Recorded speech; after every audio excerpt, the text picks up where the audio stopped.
আমার বয়সটা এখনো ৭২ বছর হয়নি। আমার যদি ৭২ বছর বয়স হবে, যতদিন যদি বাঁচি আমি, তাহলে পরে আমিও কিন্তু বহরমপুরের বাসিন্দা। দুর্ভাগ্যক্রমে আমার বয়স এখন 46 বছর। স্বাভাবিক আমার বয়সটা বেশি নাই বলে আমি বহরমপুরের নাগরিক না, এটা তো হতে পারে না। সবাই বহরমপুরের নাগরিক। আর এই জায়গায় দাঁড়িয়ে অধীর চৌধুরী যে মাস্তানদি, ওর ফাটা আওয়াজ ওই সিকিউরিটি নিয়ে ঘুরছে। রাস্তাঘাটে বেরোলে পরে যদি এই ফাটা আওয়াজ দেয়, আবারও কিন্তু প্রতিবাদের মতো এটা বলে দিলাম। ও একটা তৃণমূল কংগ্রেস কর্মী থেকে গাল দিলে পরে অধীর চৌধুরীকে এখানে বলে দিচ্ছি, গোটা বহরমপুর জুড়ে ও কিন্তু গালিগালাজ খাবে। কারণ ওর কোনো শক্তি নেই।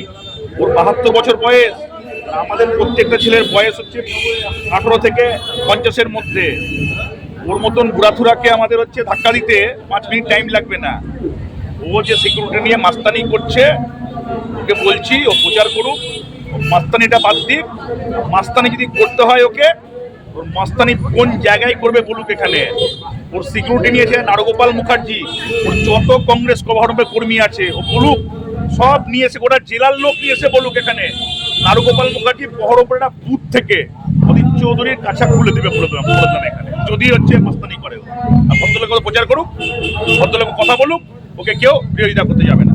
কিন্তু ও যদি মনে করে যে তৃণমূল কংগ্রেস কর্মীদেরকে ও মাস্তানি ভয় দেখাবে, ও কাছা খুলে দেবো প্রতিটা জায়গায়, হচ্ছে এটুকু বলে দেবো। সিকিউরিটি থাক, ওরকম 3 ডবল সিকিউরিটিতে বলুন ওকে।